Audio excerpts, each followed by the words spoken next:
in Spite of Myself by Maud Montgomery. My trunk was packed, and I had arranged for a month's vacation with my senior partner at the law firm where I was the junior member.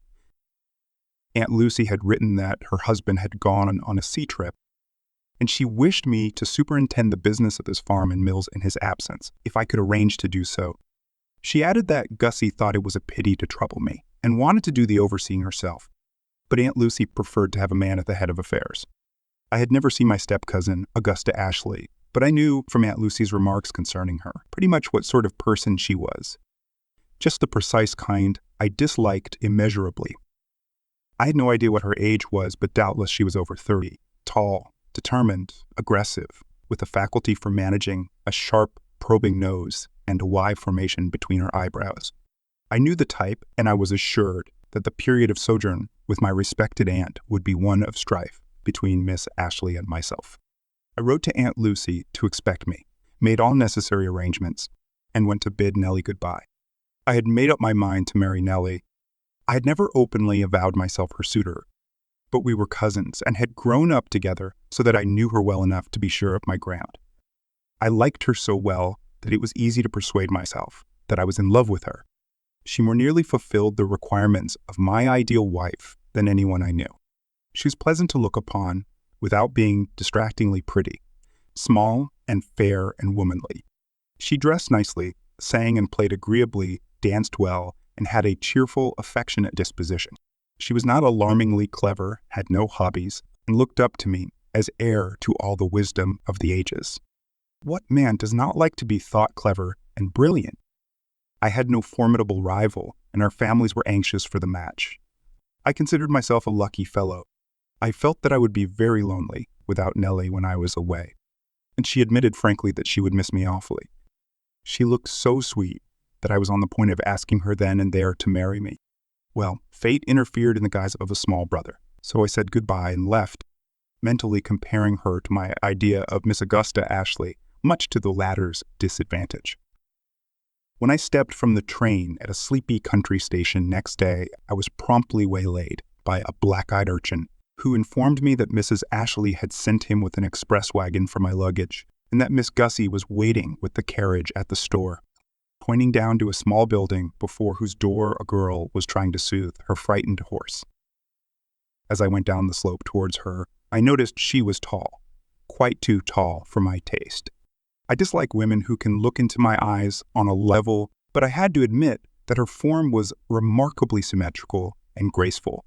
She put out her hand. It was ungloved and large, but white and firm with a cool, pleasant touch, and said with a composure akin to indifference, "Mr. Carslake, I presume. Mother could not come to meet you, so she sent me.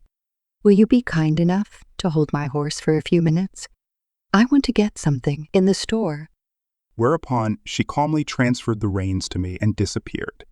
At the time, she certainly did not impress me as pretty, yet neither could I call her plain. Taken separately, her features were good.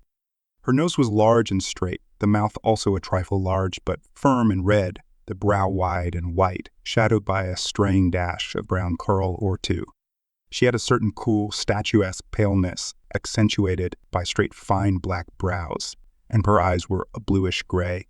But the pupils, as I afterward found out, had a trick of dilating into wells of blackness, which added to a long fringe of very dark lashes, made her eyes quite the most striking feature of her face.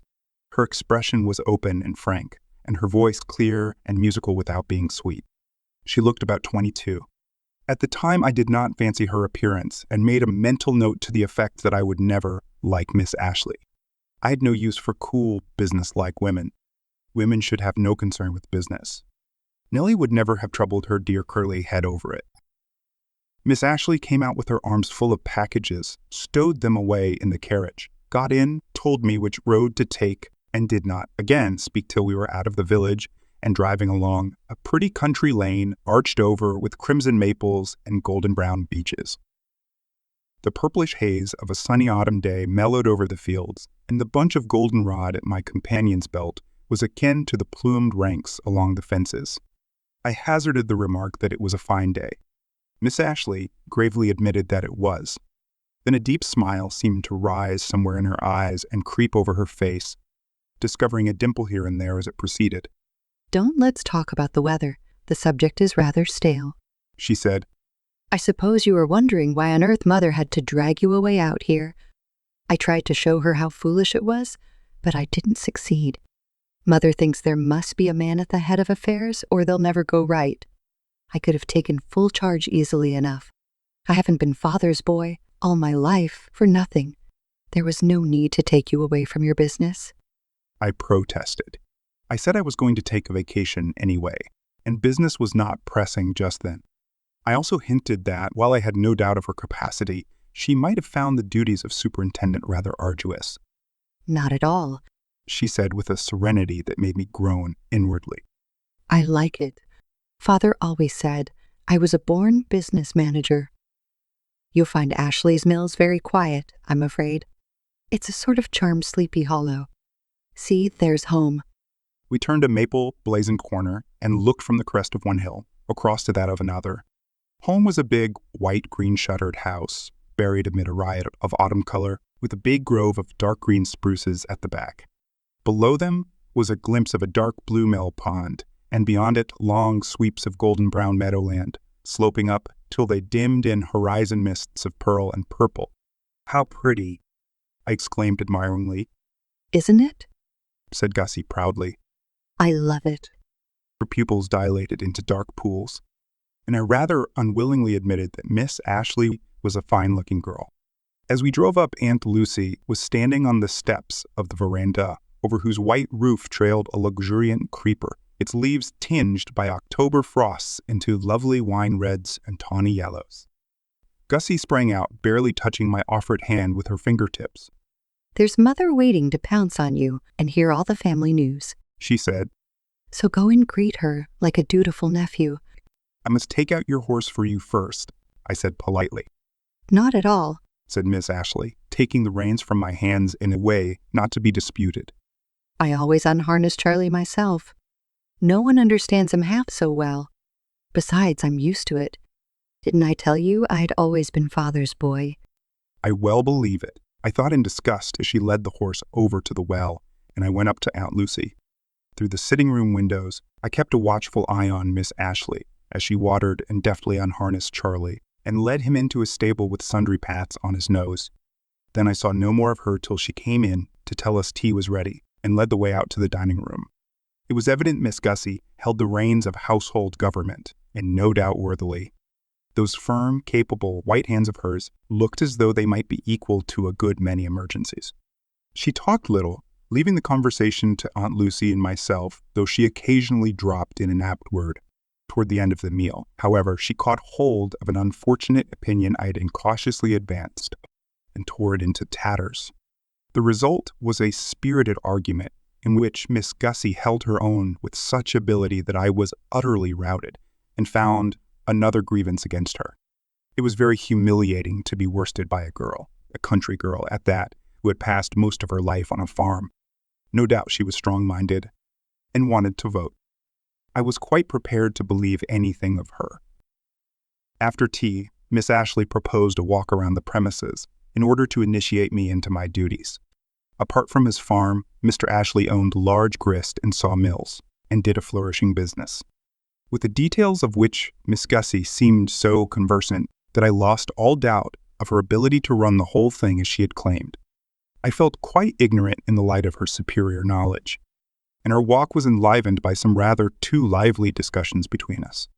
We walked about together, however, till the shadows of the firs by the mills stretched nearly across the pond, and the white moon began to put on a silvery burnish.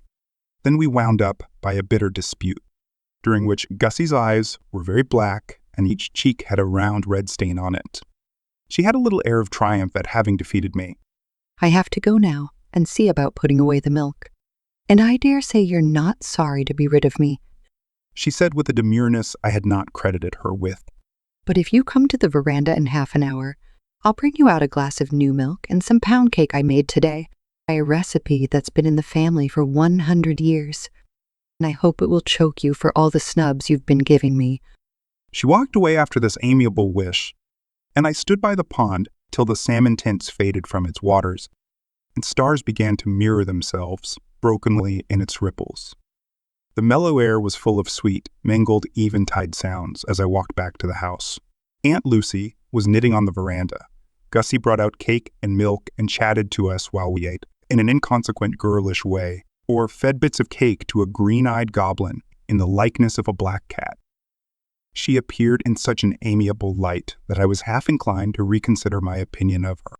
When I went to my room, the vase full of crimson leaves on my table suggested Gussie, and I repented of my unfriendliness for a moment, and only for a moment. Gussie and her mother passed through the hall below, and Aunt Lucy's soft voice floated up through my half-open door. "Well, how do you like your cousin, my dear?" Whereat that decided young lady promptly answered, I think he is the most conceited youth I've met for some time. "Pleasant, wasn't it?"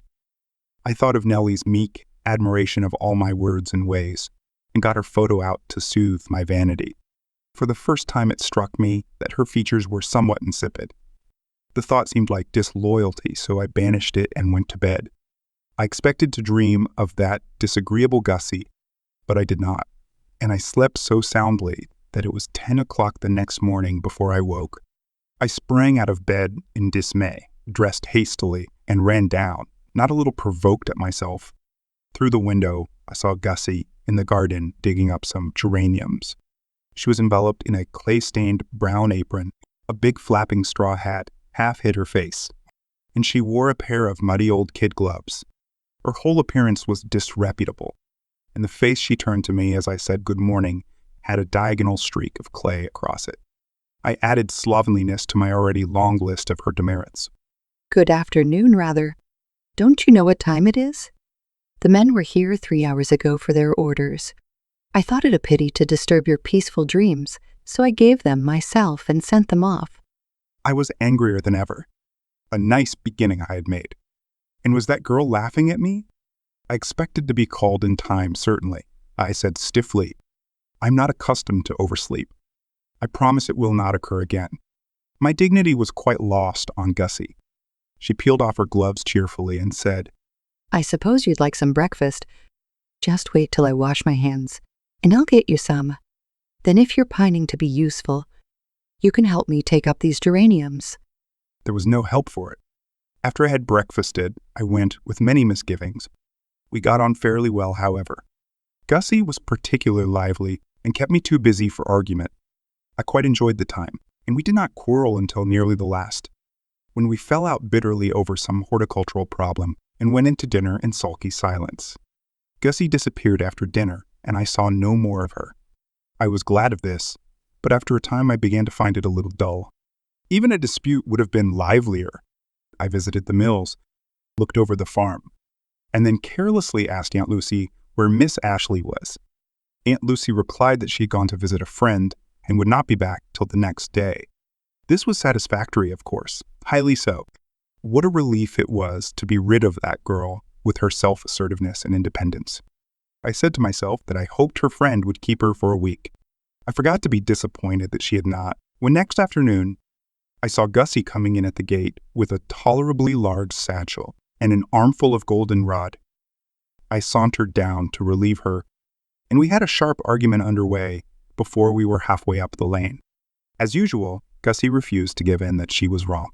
Her walk had brought a faint, clear tint to her cheeks, and her rippling, dusky hair had half slipped down on her neck. She said she had to make some cookies for tea, and if I had nothing better to do, I might go and talk to her while she mixed them. It was not a gracious invitation, but I went rather than be left to my own company. By the end of the week, I was as much at home at Ashley Mills as if I had lived there all my life. Gussie and I were thrown together a good deal, for lack of other companions, and I saw no reason to change my opinion of her. She could be lively and entertaining when she chose, and at times she might be called beautiful. Still, I did not approve of her. At least I thought so most of the time. Once in a while came a state of feeling which I did not quite understand. One evening, I went to prayer meeting with Aunt Lucy and Gussie. I had not seen the minister of Ashley Mills before, though Gussie and her mother seemed to know him intimately. I had an idea that he was old and silvery-haired and benevolent-looking, so I was rather surprised to find him as young as myself, a tall, pale, intellectual-looking man with a high white brow and dark, earnest eyes, decidedly attractive. I was still more surprised when, after the service, he joined Gussie at the door and went down the steps with her. I felt distinctly ill-treated as I fell back with Aunt Lucy. There was no reason why I should, none. It ought to have been a relief. Reverend Carol Martin had every right to see Miss Ashley home if he chose.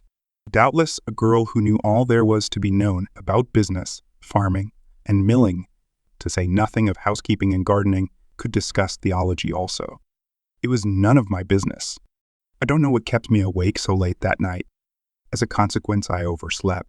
I had managed to redeem my reputation on this point, but here it was lost again. I felt cross and foolish and cantankerous when I went out. There was some unusual commotion at the well. It was an old-fashioned open one with a chain and windlass. Aunt Lucy was peering anxiously down its mouth, from which a ladder was sticking. Just as I got there, Gussie emerged from its depths with a triumphant face. Her skirt was muddy and draggled, her hair had tumbled down, and she held a dripping, black cat. Coco must have fallen into the well last night, she explained as I helped her to the ground. I missed him at milking time, and when I came to the well this morning, I heard the most ear-splitting yowls coming up from it. I couldn't think where he could possibly be, for the water was quite calm, until I saw he had crept into a little crevice in the stones on the side. So I got a ladder and went down after him. You should have called me, I said sourly. You might have killed yourself going down there. And Coco might have tumbled in and drowned while you were getting up, retorted Gussie. Besides, what was the need? I could go down as well as you. No doubt, I said, more sharply than I had any business to. I don't dream of disputing your ability to do anything you may take it into your head to do. Most young ladies are not in the habit of going down wells, however. Perhaps not, she rejoined with freezing calmness. But as you may have discovered, I am not most young ladies.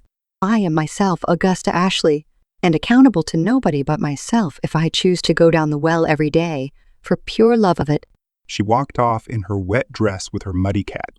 Gussie Ashley was the only girl I ever saw who could be dignified under such circumstances. I was in a very bad humor with myself as I went off to see about having the well cleaned out. I had offended Gussie, and I knew she would not be easily appeased, nor was she. For a week she kept me politely, studiously, at a distance, in spite of my most humble advances. Reverend Carol was a frequent caller, ostensibly to make arrangements about a Sunday school they were organizing in a poor part of the community. Gussie and he held long conversations on this enthralling subject. Then Gussie went on another visit to her friend, and when she came back, so did Reverend Carol. One calm, hazy afternoon, I was coming slowly up from the mills. Happening to glance at the kitchen roof, I gasped. It was on fire in one place. Evidently, the dry shingles had caught fire from a spark. There was not a soul about, save Gussie, Aunt Lucy, and myself. I dashed wildly into the kitchen, where Gussie was peeling apples. "The house is on fire," I exclaimed. Gussie dropped her knife and turned pale. "Don't wake Mother," was all she said as she snatched a bucket of water from the table. The ladder was still lying by the well. In a second, I had raised it to the roof, and while Gussie went up it, like a squirrel, and dashed the water on the flames, I had 2 more buckets ready for her. Fortunately, the fire had made little headway, though a few minutes more would have given it a dangerous start. The flames hissed and died out as Gussie threw on the water, and in a few seconds only a small black hole in the shingles remained. Gussie slid down the ladder. She trembled in every limb, but she put out her wet hand to me with a faint, triumphant smile. We shook hands across the ladder with a cordiality never before expressed. For the next week, in spite of Reverend Carol, I was happy when I thought of Gussie, and miserable when I thought of Nellie. I held myself in some way bound to her, and was she not my ideal? Undoubtedly. One day I got a letter from my sister. It was long and newsy, and the 8th page was most interesting. "If you don't come home and look after Nellie," wrote Kate, "you'll soon not have her to look after. You remember that old lover of hers, Rod Allen? Well, he's home from the West now. Immensely rich, they say, and his attentions to Nellie are the town talk. I think she likes him, too. If you bury yourself any longer at Ashley Mills, I won't be responsible for the consequences." This lifted an immense weight from my mind, but the 9th page hurled it back again. You never say anything of Miss Ashley in your letters. What is she like? Young or old? Ugly or pretty? Clever or dull? I met a lady recently who knows her and thinks she is charming. She also said Miss Ashley was to be married soon to Reverend something or other. Is it true? Was it? Quite likely. Kate's letter made a very miserable man of me. Gussie found me a dull companion that day. After several vain attempts to rouse me to interest, she gave it up. There's no use talking to you, She said impatiently. I believe you are homesick. That letter you got this morning looked suspicious. Anyhow, I hope you'll get over it before I get back. Are you going away again? I asked. I am going to stay a few days with Flossie. Flossie was an inseparable chum of hers. You seem to spend a good deal of your time with her, I remarked discontentedly. Gussie opened her eyes at my tone. Why, of course, She said. Flossie and I have always been chums, and she needs me more than ever just now, for she is awfully busy. She is to be married next month. Oh, I see. And you? I'm to be bridesmaid, of course, and we've heaps to do. Flossie wanted to wait until Christmas, but Mr. Martin is in a— Mr. Martin. I interrupted. Is Mr. Martin going to marry your friend? Why, yes. Didn't you know? They just suit each other. There he comes now. He's going to drive me over, and I'm not ready. Talk to him for pity's sake while I go and dress. I never enjoyed a conversation more. Reverend Carroll Martin was a remarkably interesting man. Nellie married Rod Allen at Christmas, and I was best man. Nellie made a charming little bride, and Rod fairly worshipped her. My own wedding did not come off until spring. As Gussie said, she could not get ready before that. The end.